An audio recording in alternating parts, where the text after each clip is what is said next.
नमस्कार, मैं हूं नवजोत रंधावा और आप देख रहे हैं गुड न्यूज टुडे। न्यूज पद का वक्त हो चुका है और आज की इससे बड़ी कोई न्यूज नहीं हो सकती, क्योंकि आज पूरा देश उत्सव के रंग में रंगा हुआ है और उस उत्सव की तमाम तस्वीरें, तमाम रंग हम आपको दिखाएंगे आज न्यूज पद पर, क्योंकि उत्सव मतलब गुड न्यूज टुडे। सबसे बड़ा उत्सव और उत्सव की उमंग, तरंग, रंग, तमाम चीजें होंगी आज हमारी इस टीवी स्क्रीन पर, क्योंकि आप हैं गुड न्यूज टुडे पर और हम आपको दिखा रहे हैं करवा चौथ पर चौथ का ये चांद जो नजर आ चुका है पटना, दिल्ली, शिमला, कोलकाता, हर जगह पर। तो त्योहार मतलब गुड न्यूज टुडे और इस त्योहार को आज हम सेलिब्रेट कर रहे हैं। मेरा तमाम सहयोगी हमारे साथ रहेंगे मौजूद। तो करवा चौथ पर ये बड़ी और महा कवरेज लगातार गुड न्यूज टुडे पर जारी है। चांद का दीदार हो चुका है और महिलाओं ने जो पतियों के लिए लंबी उम्र की कामना के साथ व्रत रखा था वो आखिरकार संपन्न हुआ। तमाम सहयोगी हमारे साथ मौजूद है। चलेंगे सीधा दिल्ली से, हमारे साथ गुंजन मौजूद है, अनामिका गौड़ हमारे साथ है, नीतू झा हमारे साथ है। लेकिन सबसे पहले अनामिका, आपके पास आते हुए दिखाइए जरा उत्सव की रौनक वहां से। बिल्कुल नवजोत, चांद तो नोएडा में आ गया, लेकिन नोएडा में एक दिक्कत है क्योंकि बिल्डिंगें बहुत बड़ी बड़ी है तो नीचे से नहीं दिखा, इसलिए सभी कपल जो हैं जिन्होंने व्रत रखा है वो अब बालकनी में आ चुके हैं और हमारे साथ आखिरी कपल है जिन्होंने अभी तक व्रत नहीं खोला है, चांद देख रहे हैं और चांद का दीदार करते करते जो है अब अपना व्रत खोला जा रहा है। अभी हम 8वीं मंजिल पे मौजूद हैं क्योंकि नीचे से चांद नहीं दिख रहा था। आज ये लाल सुर्ख चांद जिसका इंतजार किया जा रहा था 8:14 का समय था, लेकिन 8:41 पे चांद दिखा है और अब जो है कपल अपना व्रत खोल रहे हैं। पहले चांद को छन्नी से देखा जा रहा है, चांद की पूजा की जाएगी, उसके बाद अपने पति के दीदार किए जाएंगे और फिर जो है ये कठिन व्रत जो सुबह से रखा हुआ है, बिना पानी पिए, बिना खाए, अपनी पति की लंबी उम्र के लिए, अपने प्यार की सलामती के लिए जो ये व्रत रखा जाता है उसको अब ये खोलने का समय आ गया। हालांकि इंतजार बहुत हुआ और हमने भी ये इंतजार किया इनके साथ, देखा कि कैसे जो है पल पल समय काट रहे थे, चांद का इंतजार कर रहे थे और अब वो समय है जब पानी पी के फिलहाल अपना व्रत खोला जा रहा है। नवजोत, बहुत ही खूबसूरत तस्वीरें दिखाते रहिए, तस्वीरें सीधा देखिए। ये खूबसूरती है इस पर्व की, इस त्योहार की, इस उत्सव की कि व्रत का समापन हो रहा है। चांद का इंतजार, चांद हालांकि वक्त जो था वो 8:14 का था, लेकिन 8:44 पर चांद नोएडा में नजर आया और फिर उसके बाद और थोड़ा सा इंतजार, क्योंकि देखिए दिल्ली और नोएडा में ऊंची ऊंची बिल्डिंग्स होती हैं, मुश्किल होता है वहां से चांद का दीदार करना। चांद को अर्घ देकर, छलनी से चांद का दीदार करके फिर उसके बाद पति के हाथों जल ग्रहण करना। चलेंगे सीधा, नीतू हमारे साथ इस वक्त मौजूद है। नीतू, चांद तो हम यहाँ पर देख रहे हैं, लेकिन क्या सभी महिलाओं का व्रत संपन्न हुआ या अभी भी महिलाएं यहाँ पर पहुंच रही हैं? नहीं नवजोत, अब तो हर छत पर एक ही तस्वीर नजर आएगी आपको। हर जगह पटाखे जल रहे हैं, पटाखे फूट रहे हैं और व्रत जो है वो खुल चुका है। हम जिनकी छत पर खड़े हैं उनसे बात कर लेंगे, लेकिन अपने गुड न्यूज टुडे के दर्शकों को हम चांद दिखाते रहेंगे। ये बताइए, व्रत खुल गया है, पानी आपने पी लिया, अब क्या प्लान से, क्या कुछ खाने में बनाया? आज बनाए हैं छोले, कढ़ाई पनीर, खीर, पूरी, राइस। ये सब आपने खुद व्रत में बनाया? हाँ जी, मेड ने हेल्प की है बट हाँ बनाया है। अब जब हमने देखा आप लोगों ने इतना डांस किया, इतनी मस्ती की और अब जब चांद नजर आ गया है, अब व्रत खोलने के बाद अब खाने का इंतजार हो गया। खाने का इंतजार, और देखिए हर जगह पर अलग अलग परंपरा होती है और साथ ही साथ देखिए कई जगह पर ये परंपरा होती है कि पका खाना खाते हैं, भले ही वो थोड़ा सा जिसको हम कहते हैं कि शगुन के तौर पर ग्रहण कर लिया, क्योंकि निर्जला व्रत और उसके बाद अपनी सेहत का भी ख्याल रखना है। मीठा जरूर कहते हैं कि ग्रहण करना चाहिए। गुंजन, तस्वीरें आप वहां से भी दिखाइए, दिल्ली में चांद नजर आया है। बिल्कुल नवजोत, दिल्ली में चांद नजर आ चुका है। चांद का दीदार महिलाओं ने कर लिया है, अब अपने चांद का दीदार कर रही हैं। आप देख सकती हैं तस्वीरें, ये एक परिवार है, संयुक्त परिवार, अब अपने अपने पति को छलनी में जो देखने की परंपरा है वो अपने व्रत को इस तरीके से खोल रही हैं और यहाँ पर सामने चांद दिख रहा है, दूसरी तरफ उनका चांद है और इस तरीके से ये अपने व्रत को खोल रही हैं। देखिए आज का पर्व जो है कहीं ना कहीं ये बताने के लिए काफी है कि ये जो रिश्ता है कितना मजबूत होता है। दो लोग एक दूसरे पर किस तरीके से अपनी जिंदगी बिताने का वादा करते हैं और उस वादे को अपनी आखिरी सांस तक निभाते हैं। हर एक वो पल एक साथ जीते हैं, चाहे दुख का हो और सुख का हो। अपने पति की लंबी उम्र की कामना करते हैं और बहुत से पति भी अपनी पत्नियों के लिए व्रत रखते हैं उनकी लंबी उम्र के लिए। ये दिखाता है ये त्योहार आज चांद के दीदार के साथ यहाँ इसका समापन हो जाएगा और इसके बाद ये महिलाएं अपने पति को देखने के बाद यहाँ पर अपने व्रत को खोलेंगी और फिर खाना बनाएंगी। अब मैं इन्हीं लोगों से बात कर लेती हूँ, खाने में आखिर क्या क्या बनाया है उन्होंने? राजमा चावल और साथ में मिठाई है, खीर है, जो हम व्रत खोलेंगे उसी से, जो कि मेरा फेवरेट है, तो इसलिए मैंने आज वो बनाया है, राजमा चावल। आम दिनों में तो आपको अपने पति को देख के सुकून मिलता होगा, आज ये जो आसमान में चांद दिख रहा है इसको देख के सुकून ज्यादा मिल रहा है पति को देखकर? ऑब्वियसली जो आकाश में है चांद उसको देख के, क्योंकि भूख बहुत ज्यादा लगी और बर्दाश्त से बाहर है। और आपने क्या बनाया? मटर पनीर और आलू गोभी, जो पनीर मेरा फेवरेट है, तो मैं अपनी फेवरेट का खाना बनाऊंगी क्योंकि सुबह से कुछ खाया नहीं है। पति के फेवरेट के लिए क्या बनाया? इनका फेवरेट हम उसके बाद खाएंगे ऑर्डर करके। और आपने? कढ़ाई पनीर, दाल मखनी और चावल और पूरी।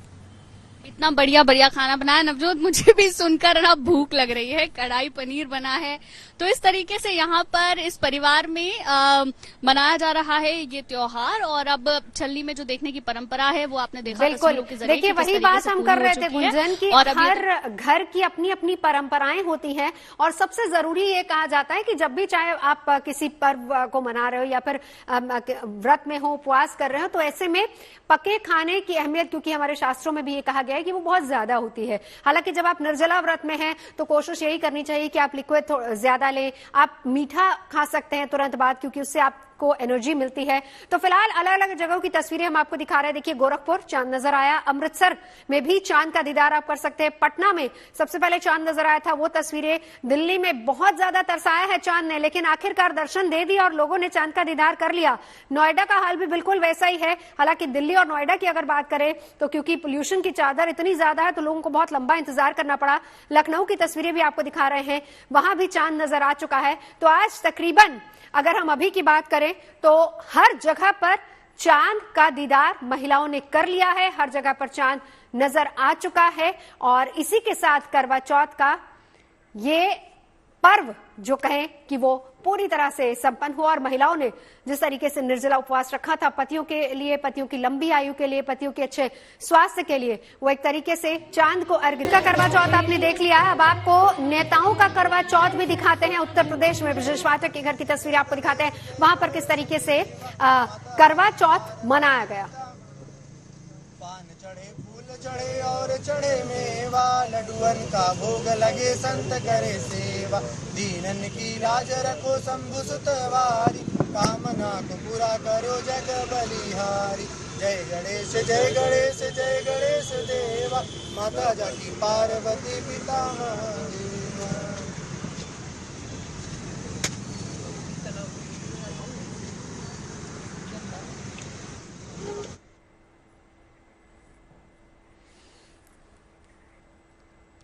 तो चलिए देश भर में करवा चौथ का चांद नजर आ चुका है। सुहागिनों को जिस चांद का इंतजार था वो आखिरकार नजर आ गया और इसके साथ ही उनका कठिन व्रत भी संपन्न हुआ है जो उन्होंने अपने पतियों की सुरक्षा, समृद्धि और अच्छी सेहत की कामना के साथ रखा था। तो अलग अलग जगहों की तस्वीरें जहां पर चांद नजर आया, चांद का दीदार हो चुका है। महिलाओं ने चांद देखने के बाद चांद का अर्घ्य देकर अपने इस व्रत को पूरा किया है। गोरखपुर हो, अमृतसर हो, पटना, दिल्ली, नोएडा, लखनऊ, हर जगह की तस्वीरें जहां पर चांद देखने के बाद महिलाओं ने अपना व्रत पूरा किया है।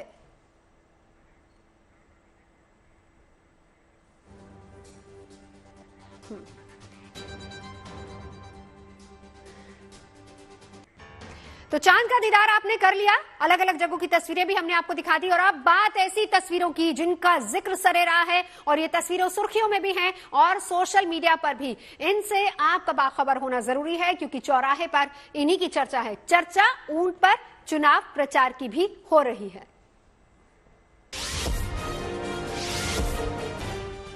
यूपी के सीएम योगी आदित्यनाथ की सभा में बुलडोजर ही बुलडोजर छा गए। दरअसल वो राजस्थान विधानसभा चुनाव के लिए अलवर जिले की तिजारा सीट पर चुनाव प्रचार करने पहुंचे थे। इस दौरान जनसभा स्थल के बाहर बुलडोजरों की लंबी कतार देखने को मिली। इस सीट से बीजेपी ने महंत बालकनाथ को चुनावी मैदान में उतारा है। मध्य प्रदेश के श्योपुर में एक प्रत्याशी ने अलग अंदाज में चुनाव प्रचार किया। दरअसल कांग्रेस उम्मीदवार बाबू चंडेल ने ऊंट पर बैठकर वोट मांगे। वो अभी भी वहां के विधायक हैं। उनका कहना है कि वो गांव में गए थे जहां 1 किलोमीटर का रास्ता कच्चा था, इसलिए ग्रामीणों ने उन्हें ऊंट पर बिठा दिया। वो पहले भी बिजली के पोल पर चढ़कर बिजली सप्लाई शुरू करने को लेकर सुर्खियां बटोर चुके हैं। पश्चिम बंगाल के मालदा में एक पुलिसकर्मी का वर्दी में गाने का वीडियो सोशल मीडिया पर वायरल हो गया। एएसआई वैद्यनाथ चक्रवर्ती पूजा समारोह के दौरान ड्यूटी निभा रहे थे। इसी दौरान उन्होंने वहां मौजूद लोगों को मंच से गाना भी सुनाया। वैद्यनाथ चक्रवर्ती दक्षिण दिनाजपुर जिले के रहने वाले हैं। उनके मुताबिक उन्हें बचपन से ही संगीत में रुचि रही है। झारखंड के जमशेदपुर में एक बुजुर्ग दंपत्ति मानसिक रूप से कमजोर बच्चों के लिए एक नई उम्मीद की किरण बन गया। दरअसल इस सिख दंपत्ति ने इन बच्चों को रंग बिरंगे दिए बनाने सिखाए ताकि ये बच्चे रोजगार का एक और तरीका सीख सके और दूसरों के घरों को भी रोशन कर पाएं। इस दंपत्ति ने जीविका नाम की एक संस्था बनाई है जिसके साथ ये बच्चे जुड़े हुए हैं। कहा जा रहा है कि इस बार दिवाली पर इन बच्चों ने करीब 8000 दिए बना दिए हैं। इस बुजुर्ग दंपत्ति का कहना है कि उन्हें जो भी मुनाफा होता है वो इन बच्चों में बांट देते हैं। इनका मकसद ये है कि ये लोग खुद से अपना रोजगार करें और अपनी जिंदगी को संवार सके। इनके बनाए रंग बिरंगे दियों की देश ही नहीं बल्कि विदेशों में भी काफी मांग हो रही है। उत्तराखंड के हरिद्वार में एक हाथी ने जमकर हुड़दंग मचाया। यह हाथी चीला के जंगल से निकलकर गंगा को पार करते हुए घनी आबादी वाले इलाके में घुस गया। फिर घाटों पर बैठे लोग और साधु संत वहां से अपनी जान बचाकर भागते नजर आए। इसके बाद वन विभाग की टीम ने घंटों की मशक्कत कर उसे जंगल की ओर भगाया।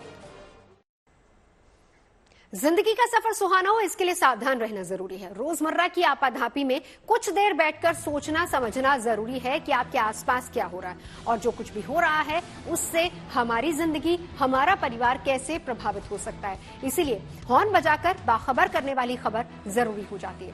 और आज की ये खबर हम सबकी जिंदगी से जुड़ी हुई है।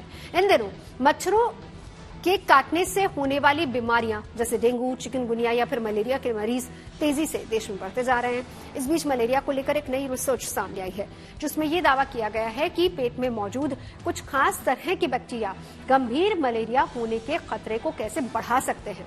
इसीलिए जरूरी है कि इसे लेकर सावधानी वाला हॉर्न बजाया जाए।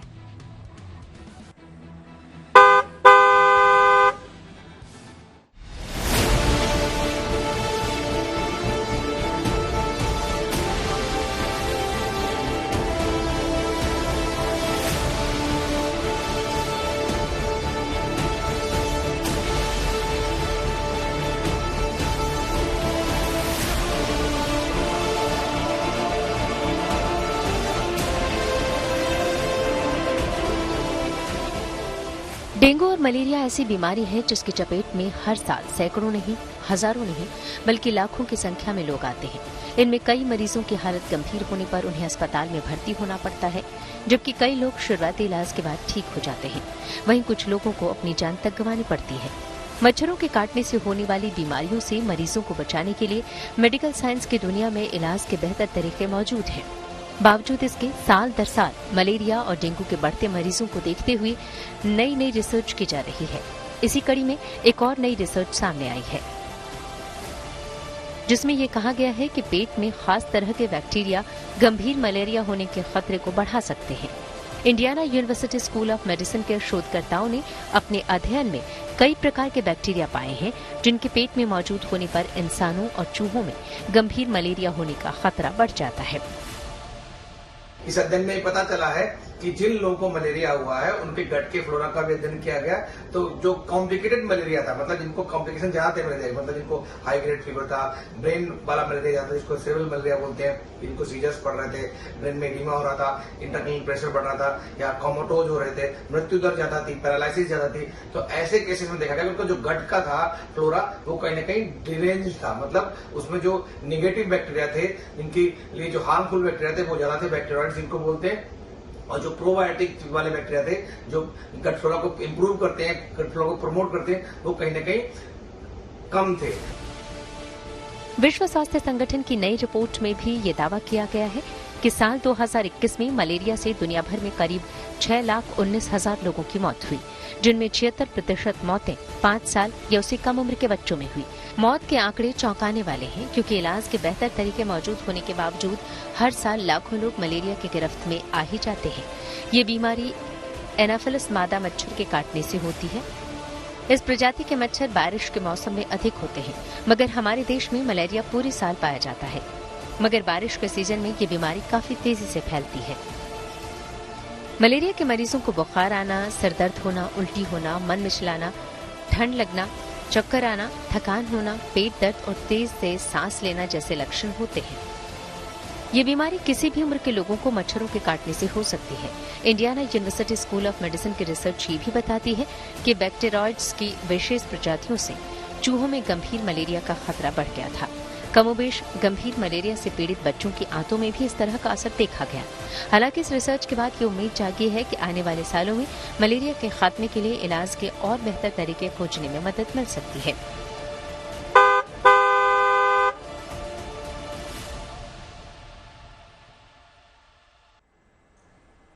आंत के इस बैक्टीरिया से गंभीर मलेरिया का खतरा न हो, इसके लिए क्या उपाय करने चाहिए, ये बता रहे हैं डॉक्टर डी.के. गुप्ता।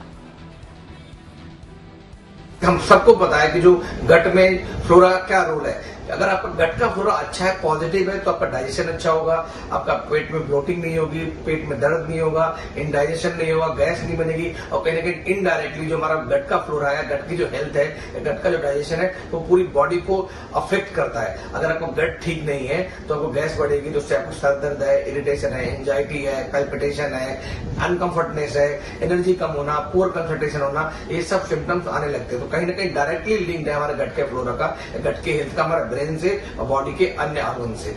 तो अगर आपको ये ध्यान रखना है कि कोई सीवियर इन्फेक्शन ना हो या कोई सीरियस कॉम्प्लिकेटेड मलेरिया ना हो, तो आपका गट की हेल्थ अच्छी रहनी चाहिए। इसके लिए क्या करें, ये बहुत इंपॉर्टेंट है। इसके लिए ये कि आप अच्छे से खाना अच्छा खाएं, बाहर का जंक फूड अवॉइड करें, बहुत ऑयली और जो गरिष्ठ भोजन का है उसका सेवन ना करें, खूब सारा लिक्विड्स लें, प्लेंटी ऑफ फ्लूइड्स लें, ठीक है, प्रोबायोटिक्स लें। आजकल प्रोबायोटिक्स कहाँ मिलते हैं कि दही है, लस्सी है, छाछ है, उसको लें, फर्मेंटेड खाना खाएं, ग्रीन लीफी वेजिटेबल्स लें, खूब सारे फ्रूट्स खाएं, वॉक अच्छे से करें, नींद पूरी लें। अगर इन सब बातों का ध्यान रखेंगे तो गट का फ्लोरा जो हमारा अच्छा रहेगा और कोई भी सीवियर इन्फेक्शन, चाहे वो गट का हो या कोई भी ऐसा कॉम्प्लिकेटेड मलेरिया या कोई भी इन्फेक्शन होने की संभावना तो कम हो जाती है। अगर होता भी है तो उसके कॉम्प्लिकेशन होने की संभावना और कम हो जाती है। राहुल गांधी का तेलंगाना में बिजली पर बड़ा वायदा। चलते हैं न्यूज एक्सप्रेसवे पर, जहां देश भर की ऐसी कुछ और जरूरी खबरें मौजूद हैं।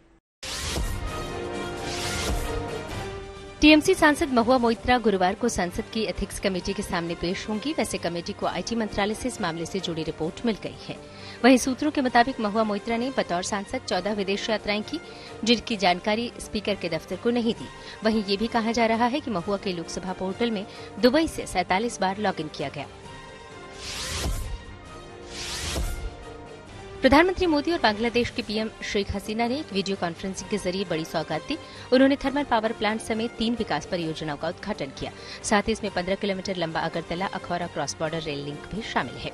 इसके जरिए सीमा पार व्यापार को बढ़ावा मिलेगा, साथ ही आवाजाही का समय भी घट जाएगा। कांग्रेस नेता राहुल गांधी ने तेलंगाना विधानसभा चुनाव के बीच वहां एक जनसभा की, जिसमें उन्होंने कई बातें की।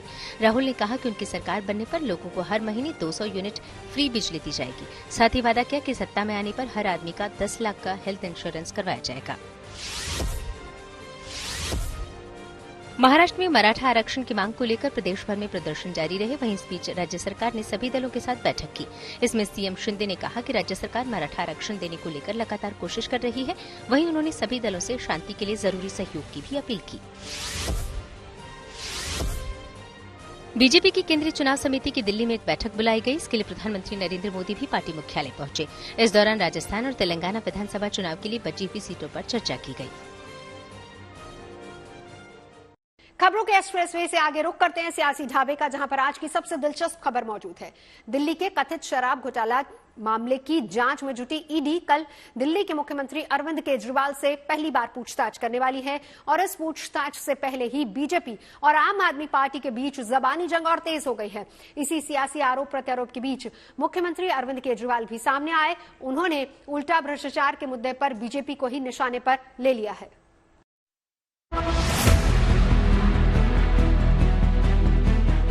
जिसका मुखिया ही ऐसा हो जो ईमानदारी के सर्टिफिकेट बांटता हो, तो पता है कि आशीर्वाद किसका था। पार्टी का मेन मुखिया है, मेन अध्यक्ष है, अगर उसे ही पकड़ के जेल में डाल दोगे तो रेस में तो अकेले भाजपा दौड़ेगी और अकेले ही जीत जाएगी।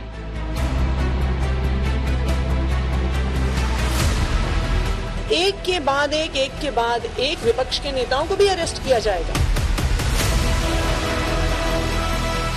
क्या इतना बड़ा स्कैम बिना केजरीवाल के आशीर्वाद से हो सकता है क्या? अरविंद केजरीवाल जी को जेल में डालो, 7 सीटें दिल्ली की अपनी जेब में डालो, ये भाजपा का लक्ष्य है।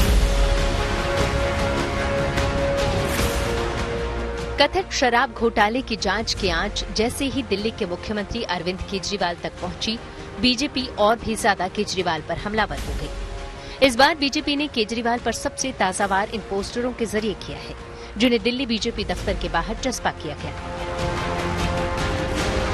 इन तमाम पोस्टरों को अरविंद केजरीवाल से कल होने वाली ईडी की पूछताछ से ठीक पहले दिल्ली बीजेपी के नेताओं हरीश खुराना और सुनील यादव ने जारी किया है, जिनमें एक में 338 करोड़ के लेन देन का जिक्र करते हुए आम आदमी पार्टी के संयोजक अरविंद केजरीवाल को भ्रष्ट बताया गया है, जबकि एक दूसरे पोस्टर में बीजेपी नेता ने केजरीवाल को गिरफ्तार करने की मांग की है।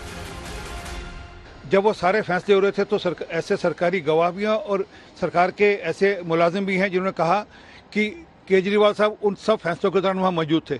तो सारे का जो किंग पिंग है तो केजरीवाल है। अब वो पूरी कड़ी जोड़ने की बात है और वह पैसा आम आदमी पार्टी के कार्यालय में आम आदमी पार्टी के लिए कैसे गया और बाद में गुजरात, हिमाचल, पंजाब, गोवा के चुनाव में कैसे खर्च हुआ, उसकी जानकारी चाहिए होगी मुझे लगता है ईडी को। अब इसका जवाब उनको देना चाहिए। राजनीतिक दल के कारण से हमारा अधिकार बनता है कि कोई भ्रष्टाचार में लिप्त है उसकी गिरफ्तारी मांगे, और ये मुख्यमंत्री तो भ्रष्टाचार में पूरी तरह लिप्त है, इसलिए हमारी पार्टी उसके गिरफ्तारी की बात मांग कर रही है। बीजेपी के इन आरोपों और हमलों का जवाब देने में आम आदमी पार्टी भी पीछे नहीं है। खुद मुख्यमंत्री अरविंद केजरीवाल से गुरुवार को होने वाली ईडी की पूछताछ से पहले मीडिया के सामने आए और उन्होंने उल्टा बीजेपी शासन के दौरान दिल्ली नगर निगम में हुए भ्रष्टाचार के मुद्दे पर बीजेपी को घेरने की कोशिश की। पहले नगर निगम से केवल और केवल भ्रष्टाचार की 2 ही खबरें आती थी, भ्रष्टाचार की खबरें आती थी। इतना भ्रष्टाचार होता था नगर निगम में 15 साल जब से बीजेपी की सरकार थी। कथित शराब घोटाले को लेकर बीजेपी और आम आदमी पार्टी के बीच आरोप प्रत्यारोप का ये दौर नया नहीं है। इस मामले में मनीष सिसोदिया और संजय सिंह की गिरफ्तारी के बाद से ही दोनों पार्टियों के बीच जुबानी जंग बदस्तूर जारी है। अब जब आम आदमी पार्टी के संयोजक केजरीवाल से पूछताछ की घड़ी नजदीक आ रही है, तो आम आदमी पार्टी के नेता केजरीवाल की गिरफ्तारी की आशंका जता रहे हैं। हर तरफ से ये खबर आ रही है कि अरविंद केजरीवाल को ईडी द्वारा अरेस्ट किया जाएगा। आज ईडी और सीबीआई भारतीय जनता पार्टी के हाथ में एक हथियार हो गए हैं। आप देखिए, भारतीय जनता पार्टी का हर नेता टीवी पे आके कहता है आम आदमी पार्टी का ये नेता अरेस्ट होगा, ये नेता अरेस्ट होगा, ये नेता अरेस्ट होगा। मीनाक्षी लेखी सदन के पटल पर, संसद के पटल पर जब कोई विपक्ष का नेता उनसे सवाल उठाता है तो कहती हैं कि अब ईडी के द्वारा अरेस्ट होने का नंबर तुम्हारा है। ईडी अब एक हथियार बन गया है उन पार्टियों को, उन नेताओं को खत्म करने का जिनको भारतीय जनता पार्टी चुनाव में नहीं हरा पाती। कि अगर कुछ बेईमानी करेगी तो गिरफ्तार होंगे, ठीक जवाब नहीं देंगे तो गिरफ्तार होंगे, ठीक जवाब देंगे तो क्यों गिरफ्तार करेंगे? असल में क्या है, मन में चोर है, वो मन का चोर बोलता है बार बार कि गिरफ्तार करेंगे। दिल्ली सरकार ने नवंबर 2021 में शराब नीति लागू की थी, लेकिन आरोपों के बीच जुलाई 2022 के अंत में इसे रद्द कर दिया था। केंद्रीय जांच एजेंसी ने आरोप लगाया है कि पैसे लेकर शराब लाइसेंस देने में लोगों को फायदा पहुंचाया गया। भ्रष्टाचार की इन्हीं कड़ियों को जोड़ने के लिए ही ईडी अब केजरीवाल से पूछताछ करने वाली है। Bureau report, good news today. और न्यूज पथ पर आगे धन बाजार, जहां शेयर बाजार से लेकर कारोबार तक की सभी अहम खबरें मौजूद हैं और इसका सीधा रिश्ता आपकी आमदनी और जेब से है। तेज रफ्तार खबरों के बीच ये जरूरी खबरें छूट ना जाए। चलिए आपको ले चलते हैं धन बाजार। शेयर बाजार में लगातार दूसरे दिन गिरावट रही। सेंसेक्स 284 अंक फिसलकर 63,591 पर बंद हुआ। वहीं निफ्टी भी 90 अंक लुढ़का, ये 18,989 पर खिसक गया। इस दौरान फार्मा और गैस छोड़कर बाकी सभी सेक्टरों के शेयरों में गिरावट देखी गई। दिल्ली सराफा बाजार में सोने चांदी के भाव लुढ़क गए। सोना 350 रुपए सस्ता हुआ। अब दिल्ली में 10 ग्राम सोने की कीमत 61,700 रुपए हो गई। वहीं चांदी भी 1,200 रुपए टूटी। अब 1 किलो चांदी की कीमत 74,300 रुपए पर पहुंच गई। ईडी ने जेट एयरवेज की 538 करोड़ रुपए की संपत्ति जब्त कर ली। कैनरा बैंक से धोखाधड़ी के आरोपों को लेकर ईडी ने यह कार्रवाई की। वैसे कंपनी के संस्थापक नरेश गोयल फिलहाल न्यायिक हिरासत में हैं। उन्हें इसी मामले में ईडी ने 1 सितंबर को गिरफ्तार किया था। जीएसटी कलेक्शन में इस बार 13% का इजाफा हुआ। अक्टूबर में जीएसटी से सरकार ने 1.72 लाख करोड़ रुपए जुटाए हैं, जो पिछले साल से अक्टूबर के मुकाबले करीब 13% ज्यादा है। 2000 रुपए के 97% नोट बैंक में वापस आ गए। आरबीआई ने इस बात की जानकारी दी, लेकिन अभी भी करीब 3% ऐसे नोट लोगों के पास ही हैं। आरबीआई के मुताबिक इनकी कीमत करीब 10,000 करोड़ रुपए है। और अब रुक करते हैं प्रगति मार्ग का, जहां ऐसी खबरें हैं जो देश की तरक्की, प्रगति और लोगों की काबिलियत को दिखाती हैं। दिल्ली में सर्दियों में प्रदूषण की बड़ी वजह पराली के धुएं को माना जाता है, जो दिल्ली और आसपास के राज्यों से आता है। किसान नई फसल के लिए खेतों को खाली करने के लिए बड़ी तादाद में पराली जलाते हैं, जिससे दिल्ली का दम घुटता है। अब इस समस्या से निजात दिलाने के लिए दिल्ली के एक युवा इंजीनियर ने एक नई तकनीक पर काम शुरू किया है, जिससे अब पराली न तो किसानों के लिए समस्या होगी और न ही प्रदूषण की वजह बन पाएगी, क्योंकि दिल्ली के अर्पित धूपर इस पराली से इको फ्रेंडली सामान बना रहे हैं।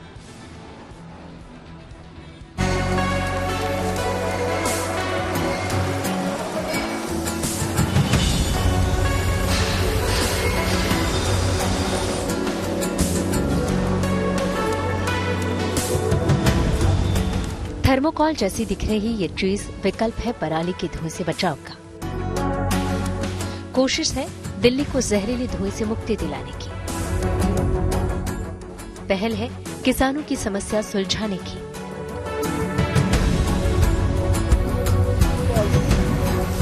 दरअसल दिल्ली के आनंद विहार इलाके में रहने वाले युवा इंजीनियर अर्पित धूपर एक ऐसी तकनीक पर काम कर रहे हैं जिससे पराली से बायोडिग्रेडेबल प्रोडक्ट्स बनाए जा रहे हैं, यानी ऐसी चीजें जो इको फ्रेंडली हैं, पर्यावरण को नुकसान नहीं पहुंचाती हैं। करीब 2 साल लंबी रिसर्च के बाद उन्होंने इस तकनीक पर काम शुरू किया, जिससे न सिर्फ किसानों की पराली की समस्या हल हो रही है, बल्कि उन्हें फायदा भी मिल रहा है। बायोलॉजी की मदद से कुछ इससे यूजफुल आइटम्स बनाते हो, तो मैंने उस पर रिसर्च करी। मेरे को 1.5 साल और रिसर्च का लगा। फाइनली 2022 के एंड में मैंने एक ऐसा प्रोसेस डेवलप किया जिससे कि मैं इस पराली को एक थर्माकोल के ऑल्टरनेटिव में कन्वर्ट कर देता हूँ, जो थर्माकोल से सुपीरियर है प्रॉपर्टी में, लेकिन कंप्लीटली बायोडिग्रेडेबल भी है। तो इस सॉल्यूशन से हमारी 2 बड़ी प्रॉब्लम सॉल्व होती हैं। एक तो पराली जलने की, जिसे इतना भयंकर एयर पॉल्यूशन हो रहा था, और दूसरी प्रॉब्लम सॉल्व होती है थर्मोकॉल या प्लास्टिक पॉल्यूशन की। अर्पित फिलहाल पराली से बायोडिग्रेडेबल थर्मोकॉल बना रहे हैं, मतलब बाजार में उपलब्ध थर्मोकॉल का एक ऐसा विकल्प जो पूरी तरह इको फ्रेंडली है। ये पराली और मशरूम को मिक्स करके बनाया जाता है। इसका इस्तेमाल सामान की पैकेजिंग में होता है। इस इको फ्रेंडली थर्मोकॉल को बनाने के लिए सबसे अहम है पराली, जो किसानों के लिए समस्या है और इसका धुआं लोगों के लिए खतरा। लेकिन अर्पित के सामने समस्या ये थी कि बड़ी तादाद में पराली का संरक्षण कैसे हो। इसके लिए उन्होंने एग्रीगेटर के साथ समझौता किया। एग्रीगेटर मतलब जिनके पास बंडलिंग मशीन हो, जो किसानों की पराली को इकट्ठा कर सके। अब अर्पित एग्रीगेटर से जरूरत भर पराली हर महीने खरीदते हैं। इससे सबका फायदा होता है, किसानों का भी, अर्पित और एग्रीगेटर के बिजनेस का भी। इसको हम बोलते हैं अपनी बिजनेस की लैंग्वेज में विन विन सिचुएशन। यानी एक वो किसान जिसको कि आग लगानी पड़ रही थी, अपना खेत खराब करना पड़ रहा था, अगली बार ज्यादा यूरिया डालना पड़ रहा था, उसका खेत क्लियर हो गया मात्र 3 घंटे में, उसको फटाक से खेत मिल गया। एक एग्रीगेटर जिसने पूरा ट्रांसपोर्टेशन किया, कलेक्शन किया, मुझे सप्लाई किया, उसका पैसा मिला। 2,500 रुपये टन हम उसको कंपनसेट करते हैं। और फाइनली मैं, जिसने वो मटेरियल लेके एक उससे वैल्यू एडेड आइटम बनाया, यानी कि ऐसे मटेरियल बनाया जिसकी की मार्केट में डिमांड है, तो हमने उसको सेल करके अपना बिजनेस चलाया। अर्पित के इको फ्रेंडली थर्मोकॉल की बाजारों में खूब डिमांड है, लेकिन उन्हें खुशी इस बात की भी है कि पराली जलाने को मजबूर किसानों की वो मदद कर पा रहे हैं, दिल्ली को पराली के धुएं से मुक्ति दिलाने में भूमिका निभा रहे हैं और इको फ्रेंडली थर्मोकॉल के जरिए पर्यावरण का भी ख्याल रख रहे हैं। Anamika Gaur, Delhi, good news today. के सफर में अब सोशल अड्डा का रुख करते हैं, जहां आज बात होगी दिल्ली की। देश की राजधानी दिल्ली की हवा में एक बार फिर से प्रदूषण का खतरा बड़ा होता जा रहा है। 1 नवंबर को लगातार 5वें दिन दिल्ली की हवा बहुत ज्यादा खराब कैटेगरी में रही। वहीं दिल्ली सरकार प्रदूषण को रोकने के लिए तमाम कदम भी उठा रही है। दिल्ली के पर्यावरण मंत्री गोपाल राय ने कहा कि एयर क्वालिटी इंडेक्स के लिहाज से अगले 15 से 20 दिन बहुत ज्यादा महत्वपूर्ण होने वाले हैं। गोपाल राय ने बताया कि रिपोर्ट के मुताबिक पड़ोसी राज्यों में पराली जलाने के मामले कम जरूर हुए हैं, लेकिन इसका असर अब दिल्ली की हवा में देखा जा सकता है। 1 नवंबर से अगले जो 15-20 दिन हैं ये काफ़ी क्रिटिकल होते हैं। अभी जो साइंटिस्ट का कहना है कि अभी जिस तरह से टेम्परेचर डाउन जा रहा है और हवा की जो स्पीड है वो काफ़ी कम हो गई है, ऐसे में जितने पोल्यूटेंट हैं वो काफ़ी नीचे हैं। अभी कल जो है वो लगभग 350 AQI पहुंचा था। दिल्ली में जो 13 हॉट स्पॉट्स हैं उन पे जो अलग अलग काम हो रहे हैं उससे काफ़ी जगहों पे तो चीज़ें जो हैं वो नियंत्रण में आई हैं। अभी जो CAQM ने रिपोर्ट जारी की 15 सितंबर से लेकर के और 30 अक्टूबर का, उसमें पराली की संख्या तो कम हुई है, लेकिन अभी भी जो पराली जल रही है उसका इम्पैक्ट निश्चित रूप से अब इस समय जो है दिल्ली के पोल्यूशन पे पड़ना शुरू हो चुका है। जाहिर है दिल्ली की हवा में घुलते जहर से लोगों की मुश्किलें बढ़ने लगी हैं। गले में खराश और आंखों में जलन शुरू हो चुकी है। ये समस्या अभी बढ़ते प्रदूषण के साथ ही और ज्यादा बढ़ने वाली है। मेरे सहयोगी मनीष चौरसिया ने दिल्ली के लोगों से इसी मुद्दे पर बात की और उनकी राय जाननी चाहिए। आप सर दिल्ली के ही हैं, परेशान कर रही है हवा आपको? मजा कर रही है, बहुत परेशान बहुत ज्यादा जी। यहाँ पे कितनी दिक्कत हो रही है पोल्यूशन से? बहुत दिक्कत है भैया यहाँ पे इस टाइम। कितनी दिक्कत होती है पोल्यूशन? भी लगता है बहुत। अभी तो दिवाली भी नहीं आई, दिवाली के हाल पहले ही देखो कितना पोल्यूशन हो रहा है, आंखों में लग रहा है, आपके लग रहा होगा। यही सरकार भी कुछ नहीं कर रही, राजनीति है सब, राजनीति है सब। करना क्या चाहिए सरकार? सोल्यूशन करना चाहिए इसका। जैसे एक सोल्यूशन था कि ऑड इवन लेकर आए, या फिर अभी ITO में बोला है कि traffic red light on, engine of, क्या क्या तरीके हो सकते हैं? यही है, जैसे वो जानते हैं पुराल खेतों में पुराली, उससे जलता है, उससे बहुत पोल्यूशन होता है, तो थोड़ा उसके ऊपर ध्यान देना चाहिए। देखो ऑड इवन एक बहुत अच्छा सोल्यूशन था इसके लिए, इसको कंटिन्यू करना चाहिए और ऑड डेज पे ऑड गाड़ियां, इवन डेज पे इवन गाड़ियां चलेंगी तो इससे पोल्यूशन पे थोड़ा तो फर्क पड़ेगा। लेकिन ऑड इवन को लेकर ये कहा गया कि उसकी कोई ऐसी हमें स्टडी दिखाई है जो बताती हो कि ऑड इवन से पैदा हुआ है। ऐसी कोई स्टडी आई नहीं जो बताए कि उससे पैदा हुआ या नहीं हुआ, तो मतलब पता ही नहीं कि उसके रिजल्ट्स क्या थे। रिजल्ट्स पे ध्यान ना देखिए, अगर हम मिनिमल लेवल पे भी कोई इनिशिएटिव ले सकते हैं तो ऑड इवन एक अच्छा सोल्यूशन था उसका, उसको ना हटा के दोबारा एक्टिव करें। और इसके लिए और जो भी एनवायरमेंटलिस्ट हैं वो अपने सॉल्यूशंस निकाले, उन लोगों को भी एम्प्लॉयमेंट दी गई है तो अपना इनिशिएटिव ले उसके लिए। Carpooling is a good option I believe, क्योंकि मतलब जैसे कि अब कई लोग होते हैं ट्रैफिक जाम्स इतने लगते हैं, वो इस वजह से लगते हैं क्योंकि लोग मतलब कोऑपरेट नहीं करते। अगर लोग कोऑपरेट करें, एक दूसरे के साथ जाएं, अगर सेम कार यूज करें या पब्लिक ट्रांसपोर्ट यूज करें, बसेस यूज करें, तो उससे ट्रांसपोर्टेशन बहुत कम हो सकता है। सरकार भी कुछ एक्शंस ले रही है, कभी ऑड इवन कर दिया, कभी red light on, engine of की मुहिम चला दी, कई बोला कि 1 नवंबर से दिल्ली में डीजल जो वाहन है, खासकर जो ट्रक है, उनकी एंट्री नहीं होगी। क्या ये सब तरीके कारगर साबित हो सकते हैं? सही तरीके से किया जाए तो आप सिंगापुर में जाओ, वहां पे कार रखोगे कितने लाख रुपए महीने का देना पड़ेगा, सारी प्राइवेट कारें उड़ जाएंगी। जब आप सिंगापुर सिस्टम को अपनाएंगे, कोई चाहे CO लगा हुआ वो बस में जा रहा है, सही है, तो ये कारें सारी उड़ जाएंगी। मतलब आपको काम ईमानदारी से करने की जरूरत है, अगर आप टाइम पास करेंगे फिर कुछ नहीं होगा। दिल्ली मेट्रो का डिजिटल लॉकर टेक्नोलॉजी से जुड़ी ऐसी कुछ और जरूरी खबरों को जानने और समझने के लिए आइए रुक करते हैं डिजिटल गली का। दिल्ली मेट्रो ने मोमेंटो 2.0 नाम से एक नई ऐप शुरू की। इस ऐप के जरिए यात्री अब ऑनलाइन शॉपिंग भी कर सकेंगे। इतना ही नहीं, DMRC ने अब 50 मेट्रो स्टेशन पर डिजिटल लॉकर की भी शुरुआत कर दी। इस लॉकर का इस्तेमाल यात्री कुछ समय के लिए अपना सामान रखने के लिए कर सकते हैं। मोमेंटो 2.0 के जरिए की गई शॉपिंग की डिलीवरी भी इस डिजिटल लॉकर में करवाई जा सकती है। इस डिजिटल लॉकर के लिए यात्रियों को हर घंटे 20 रुपए देने होंगे। फेसबुक और इंस्टाग्राम पर अब पेड सेवा भी शुरू कर दी गई। इस पेड वर्जन में यूजर्स को कोई विज्ञापन नजर नहीं आएगा। फिलहाल ये सेवा यूरोपियन यूनियन से जुड़े देशों में ही शुरू हुई है। हालांकि फ्री सेवा भी पहले की तरह जारी रहेगी, लेकिन उसमें विज्ञापन भी दिखते रहेंगे। वेब वर्जन के लिए करीब 900 रुपए प्रति महीना, तो एंड्रॉयड पर 1150 रुपए देने होंगे। चीन ने एक अर्थ मैपिंग सैटेलाइट लॉन्च की। इसे शांक्सी प्रांत में बने लॉन्च सेंटर से छोड़ा गया। इस सैटेलाइट का नाम टियानहुई 5A रखा गया है। इसका इस्तेमाल भौगोलिक और जमीनी संसाधनों के सर्वे समेत कई मिशन को लेकर किया जाएगा। इस पथ में मेरे यानी नवजोत रंधावा के साथ अभी के लिए बस इतना ही। देश और दुनिया की तमाम अच्छी खबरों के लिए आप देखते रहिए गुड न्यूज टुडे।